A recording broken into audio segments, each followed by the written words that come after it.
Na cultura, temos o conceito de obra aberta. Esse conceito foi popularizado pelo escritor e filósofo italiano Umberto Eco em seu livro Obra Aberta, de 1962, que, em termos simples, é aquela obra que permite múltiplas interpretações e interações, oferecendo ao público a possibilidade de participar ativamente na construção de seu significado.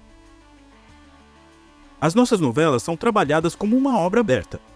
Os autores já têm um desfecho pensado para as histórias que contam em mais de 100 capítulos, mas muito do que é exibido vai de encontro com a recepção do público que acompanha o caminhar da história diariamente ao longo de vários meses, permitindo ajustes quando alguma história ou personagem não cai no gosto da audiência. Essa adaptabilidade mantém a narrativa relevante, refletindo as expectativas e interesses dos espectadores praticamente em tempo real. E há algo além para isso. Quando uma novela está fazendo um enorme sucesso, existe a possibilidade dela ser estendida além do tempo que estava estipulada originalmente. Existem casos de produções que eram para ficar em torno de 6 meses no ar e ficaram quase um ano. E haja reviravoltas, falsas gravidez, golpe do Boa Noite Cinderela para suprir esse tempo que o autor ou autores dos folhetins precisam criar ou reciclar para segurar a história e a audiência, chegando muitas vezes a criar sub-enredos que são, no jargão das pessoas que trabalham no ramo, uma enorme barriga na história. Mas esse conceito de obra aberta que se estende além do esperado para segurar os fãs fiéis até o momento em que talvez eles se cansam de tanta enrolação, também pode ser empregado em outras obras, como por exemplo, as histórias em quadrinhos, que de certa forma é uma novela também, mas para um público mais nichado, ou nerd mesmo. Posso cravar que as histórias dos X-Men é um bom exemplo de novela geek, porque tem muito dos ingredientes novelísticos que fariam Glória Pérez ou Aguinaldo Silva orgulhosos, de traição a trocas de bebês. Mas foi o colega de editora do Grupo Mutante, mais exatamente um amigão da vizinhança, o popular Homem-Aranha, que teve em suas revistas publicadas na década de 1990 o enredo mais novelesco e, de certa forma, absurdo de toda a história do personagem.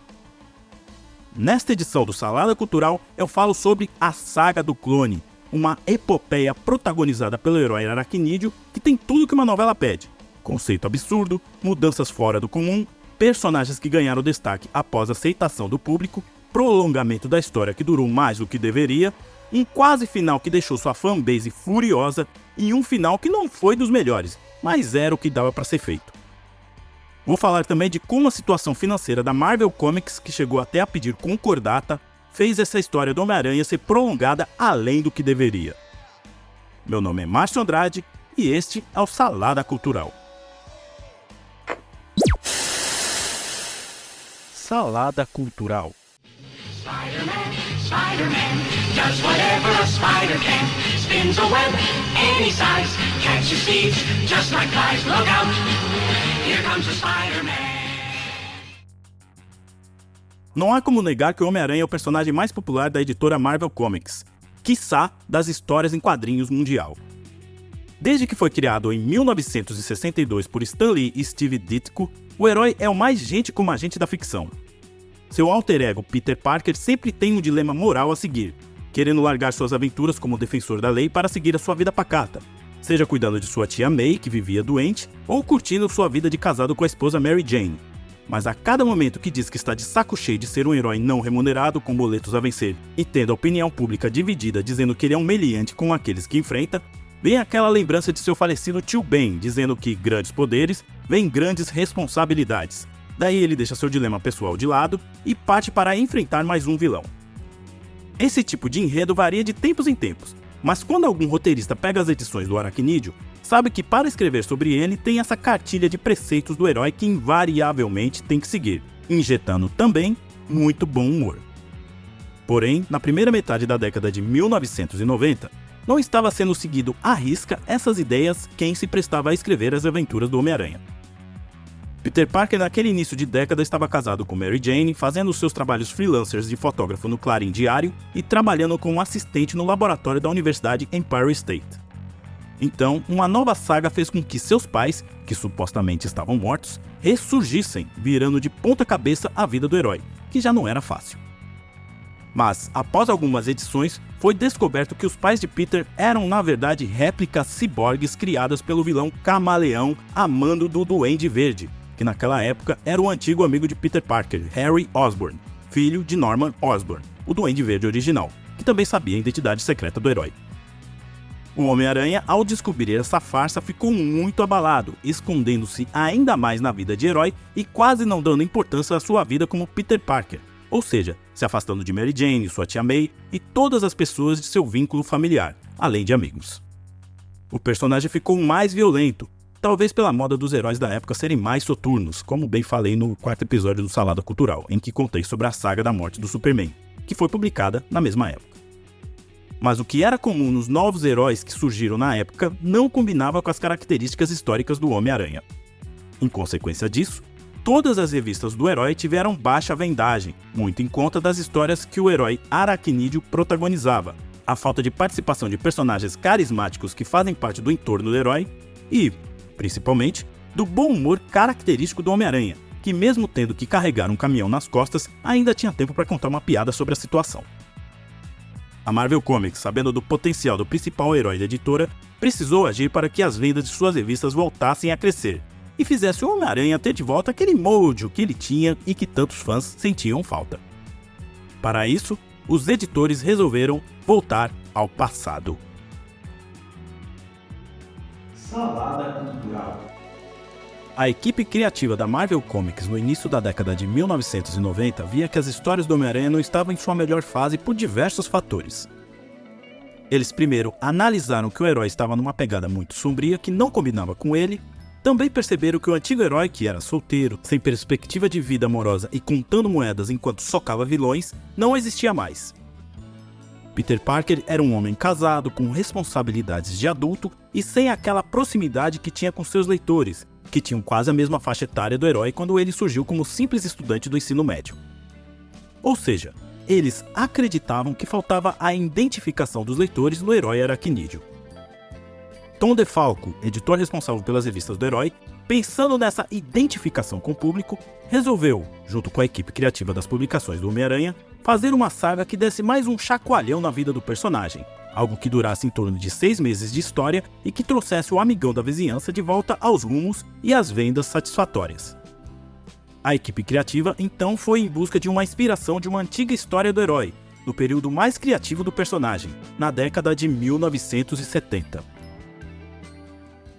Em 1975, o roteirista Jerry Conway, após ter feito 2 anos antes a história que matou Gwen Stacy, namorada de Peter Parker, pelas mãos do vilão Duende Verde original, e que culminou também na morte desse vilão, precisou criar uma história que trouxesse Gwen de volta, após as inúmeras cartas de leitores repudiando a tragédia que acometeu a vida do Homem-Aranha. Jerry topou fazer essa história, mas de uma forma diferente. Anos após ser dada como morta, Gwen Stacy reaparece na vida de Peter Parker, como se o episódio trágico de sua morte nunca tivesse ocorrido. A alegria de Peter dura pouco, porque ele descobre que ela é um clone criado pelo vilão Chacal, que antes respondia pelo nome de Miles Warren, um professor de Gwen Stacy que alimentava uma paixão platônica por sua aluna. Após a morte da namorada de Peter, Miles enlouquece, vira o vilão Chacal e cria uma cópia exata de Gwen, com todas as memórias da original até a fatídica tragédia. Para completar o enrosco, Chacal, que nessa altura já sabe da identidade secreta de Peter Parker, cria também um clone do Homem-Aranha, que também tem todas as memórias do herói, inclusive seu senso de justiça. Esse senso de justiça faz com que o Homem-Aranha clone se sacrifique para salvar a vida de seu amigo Ned Leeds de uma bomba criada pelo Chacal. Tanto o Homem-Aranha clone quanto o Chacal morrem com a explosão da bomba. O Homem-Aranha original pega o corpo sem vida de seu clone e o joga na chaminé do laboratório do Chacal, para incinerar qualquer chance de uma possível recriação de outra cópia sua. A Gwen Stacy clone resolve ir embora e assumir uma nova identidade, para que não seja confundida com a Gwen original. E assim seguiu a vida do Homem-Aranha nos quadrinhos durante quase 20 anos. O personagem mudou de uniforme, depois voltou ao original, casou com Mary Jane, enfrentou vilões novos e antigos Até que o editor Tom DeFalco e equipe criativa resolveram dar uma continuidade a essa história de clone na década de 1990. Pegaram essa premissa do corpo do clone sendo jogado por chaminé abaixo e resolveram ressuscitar o personagem. Para isso, usaram o artifício do retcon. Se você não sabe o que é retcon ou continuidade retroativa, isso é uma forma bastante simples, muito usada nos quadrinhos, que altera fatos previamente estabelecidos. A equipe criativa essencialmente reinterpreta ou acrescenta eventos passados para satisfazer uma demanda atual do enredo. Como falei, é algo comum nas histórias e quadrinhos, mas você pode ver isso em outras obras da cultura, como por exemplo nos últimos filmes da série Velozes e Furiosos, que acrescentaram em Velozes e Furiosos 9 um irmão do personagem Dominic Toretto, que ele nunca tinha citado antes. Ou até o filho do vilão de Velozes e Furiosos 5, que supostamente estava envolvido nos acontecimentos desse longa e que resolve aparecer no filme Velozes e Furiosos 10. Um outro exemplo são as últimas produções feitas da saga Star Wars, que inclui personagens e eventos que se passam entre os filmes originais da saga. Enfim, o que não falta é exemplo, e aqui nas histórias do Homem-Aranha foi feito igual. Ressuscitaram o clone, que resolveu seguir sua vida longe dos holofotes e da cidade de Nova York em que o Homem-Aranha original vive. Nesse período, ele assume a identidade de Ben Reilly. O nome Ben em homenagem ao tio falecido do Peter original, e o sobrenome Riley, que é o sobrenome de solteira da tia May. O clone resolve voltar para Nova York porque descobre que a tia May está internada. Ben fazia ligações esporádicas como um desconhecido para a tia apenas para saber dela, já que ele nutria um carinho pela idosa por conta das memórias que herdou do Peter Parker original. Foi em uma dessas ligações que descobre o estado de saúde frágil da idosa. Preocupado, Ben Reilly retorna para Nova York e encontra acidentalmente Peter Parker, causando uma briga entre os dois. Após a treta tradicional que ocorre entre heróis no momento em que se encontram pela primeira vez, eles se unem para acabar com o vilão Dr. Judas Traveler. Nesse mesmo período, Mary Jane descobre que está grávida, e a crise neurótica de Peter Parker aumenta mais ao saber que terá uma criança que provavelmente irá herdar seus poderes e, como consequência, será um possível alvo de vilões. A coisa piora com o falecimento de tia May, que morre no leito do hospital, mas que momentos antes de sua morte fala a Peter Parker que sabia o tempo todo que ele era o Homem-Aranha. Nesse momento, Peter Parker e Ben Reilly deixam de lado as intrigas e conseguem viver em harmonia, tanto que Ben assume a identidade de outro herói aracnídeo, o Aranha Escarlate, que na minha humilde opinião nerd foi a melhor coisa que surgiu dessa saga. Juntos, Homem-Aranha e Aranha Escarlate dividem a tarefa de lutar contra vilões diversos, incluindo um Chacal ressuscitado e um terceiro clone de Peter Parker, chamado Kane, que, como uma boa novela que se presta, é uma cópia descartada por conta de uma cicatriz que tem no rosto, e que vagou por cidades estadunidenses até aparecer na Nova York dos dois aranhas. Esse rocambole de novela nerd deu muito certo no início. O Aranha Escarlate tinha o carisma e as piadas que estavam faltando nas histórias do Aranha original, e as vendas das revistas do herói voltaram a crescer, para a alegria da Marvel. Mas, por conta de decisões desesperadas da própria editora, o que foi a salvação do herói acabou se tornando o grande erro de seus criadores, ou dos engravatados da editora. Com o sucesso da saga, a direção da Marvel, assim como a direção de emissoras donas das novelas que citei nesse início de episódio, pediu para que a saga do clone, que lembrando, iria durar apenas 6 meses nas revistas do Homem-Aranha, durou mais. Muito mais. Salada cultural. Para entender esse momento da Marvel Comics e a decisão equivocada de prolongar uma saga que estava dando certo de acordo com o período que inicialmente iria durar, vale fazer um contexto de ascensão e queda da editora naquela década de 1990, o que hoje tratam como a bolha da indústria de quadrinhos. Por isso, volto um pouco no tempo e exploro como a Marvel estava entre a metade da década de 1980 e o início da década de 1990. Nos anos 1980, a Marvel estava no auge de seu sucesso, graças a várias decisões estratégicas e ao talento criativo que a empresa tinha à sua disposição. Seu então editor-chefe Jim Shooter liderou uma reforma na editora, focando em histórias mais coesas e em uma continuidade mais sólida em todo o universo Marvel. Isso culminou em sagas icônicas como a Saga da Fênix Negra e Guerras Secretas, que ajudaram a estabelecer a Marvel como líder no mercado de quadrinhos. No entanto, a década de 1980 também viu o surgimento de uma tendência que teria impactos com os artistas ganhando mais destaque. Nomes como John Byrne, Frank Miller e Todd McFarlane se tornaram estrelas da indústria.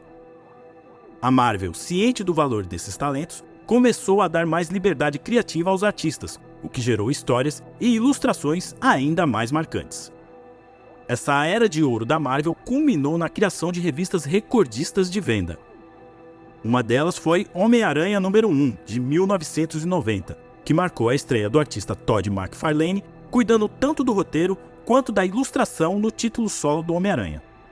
Essa edição quebrou recordes de venda, com mais de 1 milhão de cópias vendidas. Mas o auge mesmo da Marvel nesse período foi a publicação de X-Men número 1, lançado em 1991. Escrito por Chris Claremont e ilustrado por Jim Lee, essa edição é, até hoje, a revista em quadrinhos mais vendida da história, com mais de 8 milhões de cópias vendidas. O sucesso dessa edição era a evidência de como a Marvel estava no topo do mundo dos quadrinhos. Sem contar que tanto o desenho animado dos X-Men quanto do Homem-Aranha faziam sucesso nas manhãs de sábado do canal Fox norte-americano. Entretanto, o mercado de quadrinhos estava começando a mudar. Os artistas que ganhavam cada vez mais destaque também queriam participação nos lucros de suas criações. Isso levou a um conflito com a Marvel, como relatei no episódio do Salada Cultural que falei da saga da morte do Superman em 1992. 7 dos artistas mais renomados da Marvel, incluindo Todd McFarlane, Jim Lee e Rob Liefeld, decidiram pedir demissão e fundar sua própria editora, a Image Comics.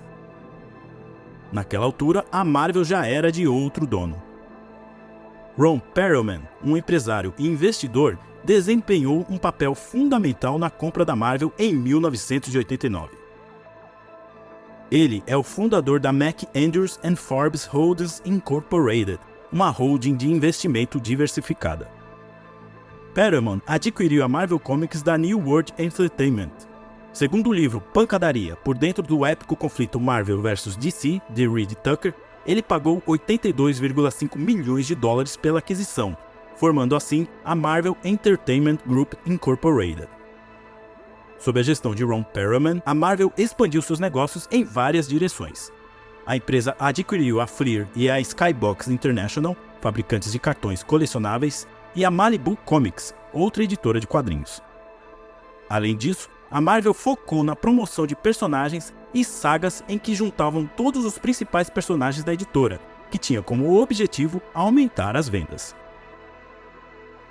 Mais tarde, Perlman aumentou seu controle acionário sobre a Toy Biz, empresa fabricante de brinquedos, e se envolveu em disputas com outros acionistas, incluindo Carl Icahn, Ike Perlmutter e Avi Arad, sendo que estes dois últimos eram os donos da Toy Biz na época. Nessa gestão, a Marvel começou a aplicar a lógica de colecionador, lançando edições mensais das suas revistas com múltiplas capas variantes para uma única edição. Isso foi feito na esperança de atrair colecionadores que estivessem dispostos a comprar várias cópias da mesma revista, cada uma com uma capa diferente.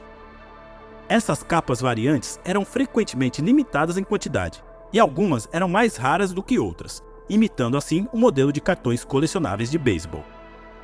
O exemplo dessa lógica é aquela revista do Homem-Aranha que vendeu mais de 1 milhão de cópias, muito por conta de suas capas variantes.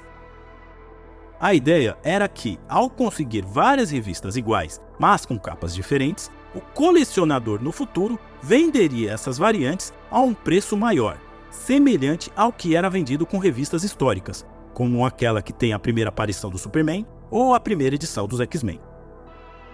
Outro atrativo, e aproveitando que seus donos também tinham fabricantes de cartões colecionáveis, era incluir figurinhas e outros atrativos colecionáveis nas edições das revistas mensais. O resultado disso foi um aumento nas vendas em um curto prazo, mesmo com as revistas sendo vendidas com um valor um pouco maior do que era oferecido naquela época. Diversas outras revistas foram lançadas da mesma forma, e os colecionadores de quadrinhos, muitos dos quais atraídos pelo potencial de valorização de suas edições ao passar dos anos, estavam dispostos a gastar muito dinheiro em várias cópias do mesmo título. Isso proporcionou um aumento de receita para a Marvel. Para se ter uma ideia, a Marvel em 1993 passou a valer 3 bilhões de dólares nas cotações da Bolsa de Valores norte-americana. No entanto, essa estratégia tinha suas desvantagens.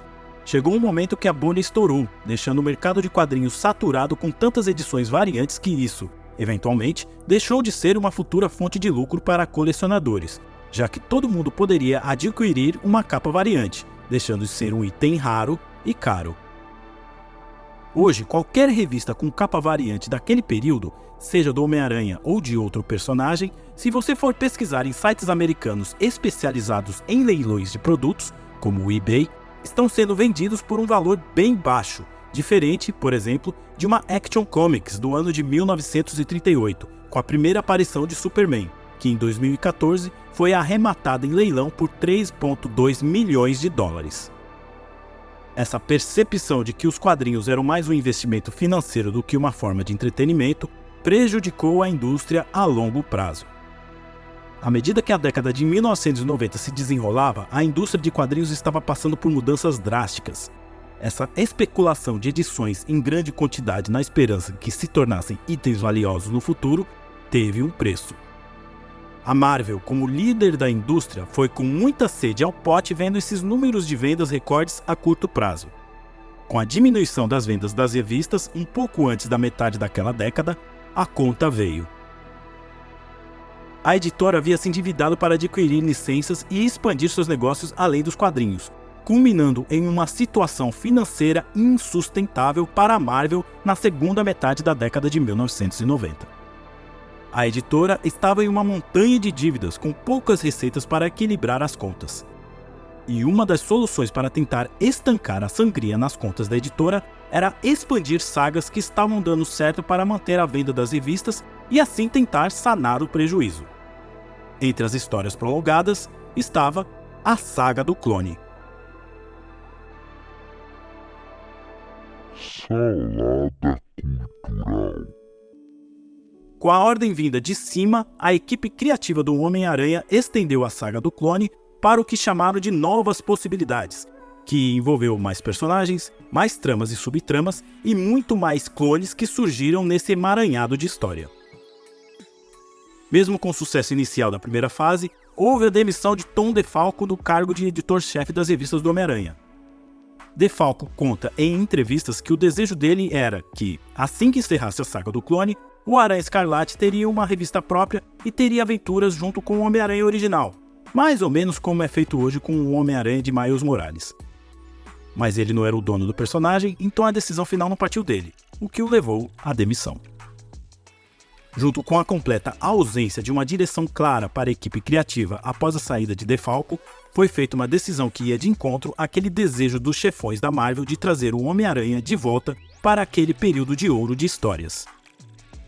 Para as edições seguintes, foi criado um suspense após o vilão Chacal plantar a dúvida na cabeça de Peter Parker e Ben Reilly, afirmando que nenhum deles é o Homem-Aranha original.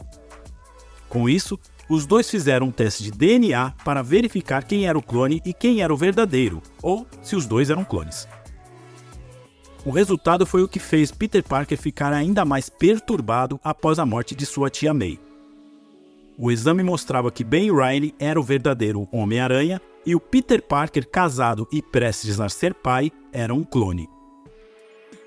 Essa revelação criou uma situação que até hoje é recriminada por quem tem o Homem-Aranha como um modelo de super-herói, e que mostra o quanto a equipe criativa do herói e a Marvel estavam perdidas. Porque no momento em que Peter Parker descobre que é um clone, ele fica tão transtornado que Mary Jane, grávida, tenta acalmá-lo e em um ataque de fúria acaba a agredindo, atingindo intencionalmente o rosto da esposa. A partir daí você já tem uma ideia de como estava a revista do personagem. Após essa revelação bombástica, aconteceu o que a editora quis tanto. O antigo Homem-Aranha sai de cena com a esposa grávida, que o perdoa da agressão, e Ben Reilly, solteiro, desimpedido e com o cabelo tingido de loiro, assume o uniforme do herói, que muda o design da roupa e passa a ser o novo /velho Homem-Aranha. Essa mudança não agradou os fãs, que se sentiram enganados por colecionarem por 2 décadas histórias de um Homem-Aranha que não era o verdadeiro. Quem também não curtiu foram os roteiristas e ilustradores do herói, sem contar a crítica especializada, que odiou as saídas para essa saga que estava prolongada demais. Além do fato de que os leitores terem a sensação de terem sido enganados por tanto tempo, tinha também o fator coadjuvante do Homem-Aranha.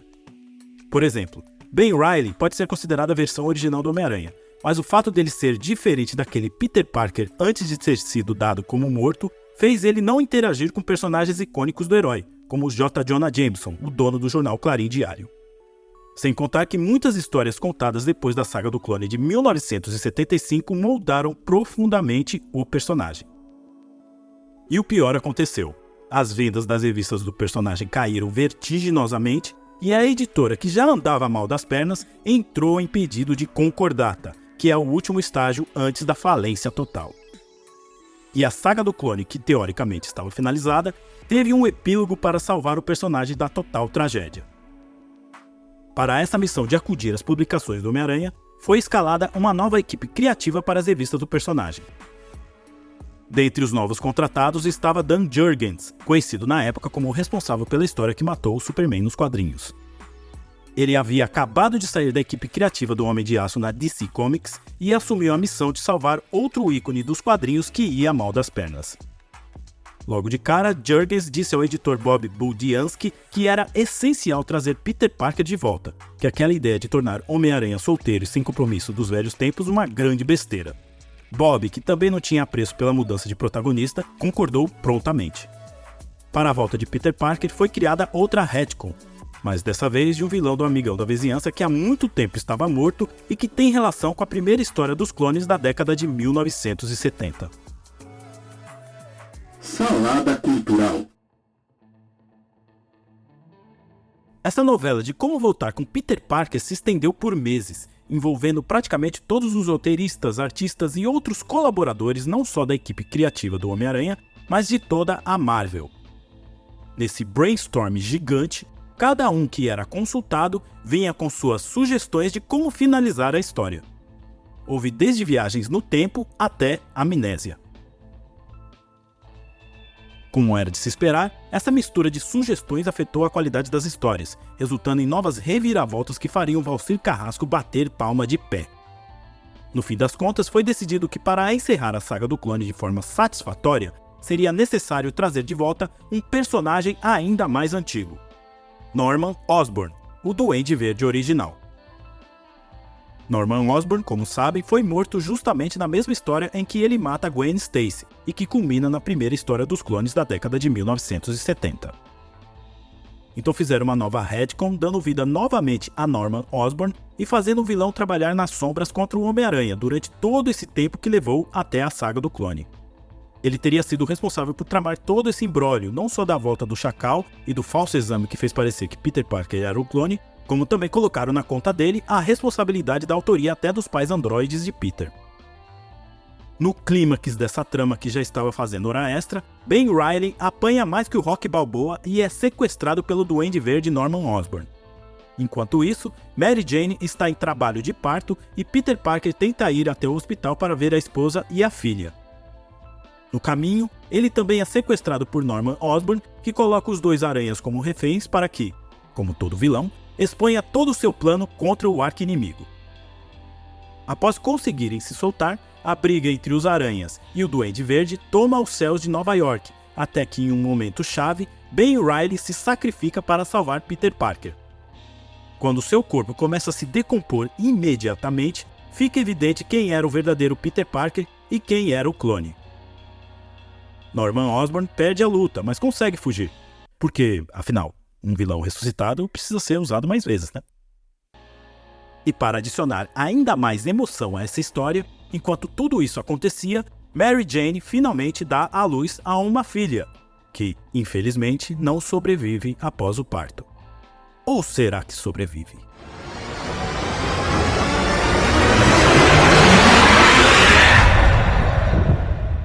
Salada cultural. Com esse final digno de novela das 9, a saga do clone finalmente acaba. uma história que durou de 1994 a 1996 e que hoje é tratada como o ponto mais baixo da trajetória do Homem-Aranha nos quadrinhos. A Marvel, com contas vencidas no valor de mais de 600 milhões de dólares, pediu falência em dezembro de 1996. Segundo o livro Marvel Comics, A História Secreta, de Sean Howe, Ron Perlman declarou falência da editora como uma forma de escapatória. Ao pedir proteção de falência, os tribunais norte-americanos poderiam decidir a favor de um plano de recapitalização da empresa, que é uma estratégia comum nos Estados Unidos para melhorar a posição financeira de uma empresa que está passando o chapéu. Com isso, a Marvel teve que vender ativos não essenciais e renegociar dívidas para sair da crise. Uma das consequências dessa crise financeira foi a venda dos direitos cinematográficos de personagens populares por um preço muito baixo para outros estúdios, como o próprio Homem-Aranha e os X-Men, o que, eventualmente, deu origem a franquias de filmes de super-heróis de grande sucesso, ao qual nós conhecemos. Seu ponto de virada para sair do buraco financeiro aconteceu em 1998, por conta de dois personagens que estavam como coadjuvantes nessa história: Ike Perlmutter e Avi Arad, que eram dois membros da Toy Biz, empresa que pertencia ao conglomerado que Ron Perlman juntou. Os dois, de certa forma, conseguiram salvar a Marvel da falência e ainda tiraram Ron Perlman da cadeira de presidente, colocando Joseph Calamari, um outro nome da própria editora, para cuidar dos negócios da empresa e que tinha mais conhecimento do mercado de quadrinhos. Assim, a editora seguiu no azul, criando até a já conhecida Marvel Studios para seus filmes exibidos no cinema, e que culminou em sua venda para a Walt Disney em 2009. No Brasil, a saga do Clone foi publicada pela Editora Abril entre janeiro de 1997 até dezembro de 1998. Aqui uma curiosidade: em janeiro de 1997 também começou a ser publicado no Brasil pela Editora Abril o crossover Marvel vs DC, com os personagens das duas editoras se enfrentando em uma batalha cósmica. Detalhe que essa edição especial da Marvel e da DC foi publicada nos Estados Unidos no período em que Ben Reilly estava como Homem-Aranha, e essa fase ainda nem tinha chegado nas publicações do Aranha por aqui, o que fez os editores brasileiros fazerem a sua gambiarra básica para encaixar aquele Aranha de uniforme diferente. Em julho de 2024, a editora Panini começou a republicar em uma série de 18 volumes mensais toda a saga do Clone. Se tiver um dinheiro sobrando, vale conferir mais pela curiosidade do que pelo primor da história, só para avisar.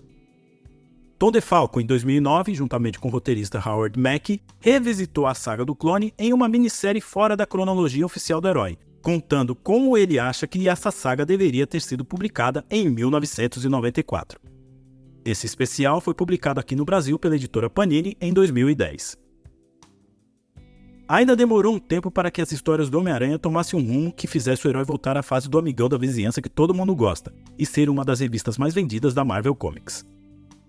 A editora, inclusive, finalmente conseguiu trazer o Peter Parker solteiro, sem dinheiro e com muitas contas para pagar de volta, anos depois, com outra saga que também gerou controvérsia, inclusive envolvendo magia. Mas dessa vez deu certo e segue assim até hoje. Mas isso é história para um outro episódio. Ou um outro capítulo dessa novela aracnídea cheia de reviravoltas. Como um bom folhetim.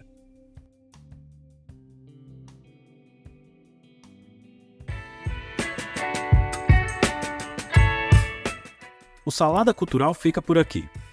Este programa tem pesquisa, roteiro, produção, edição e apresentação deste que vos fala, Márcio Andrade. Pode me chamar no Instagram, no @MárcioAND, para falar sobre os episódios, dar sugestões ou apontar correções. Quer participar do financiamento coletivo do podcast? Então acesse catarse.me/Salada Cultural. O valor é simbólico, tem recompensa dependendo da faixa de contribuição e eu fico muito feliz por essa maneira de dizer que gosta do meu trabalho. Muito obrigado e até o próximo episódio.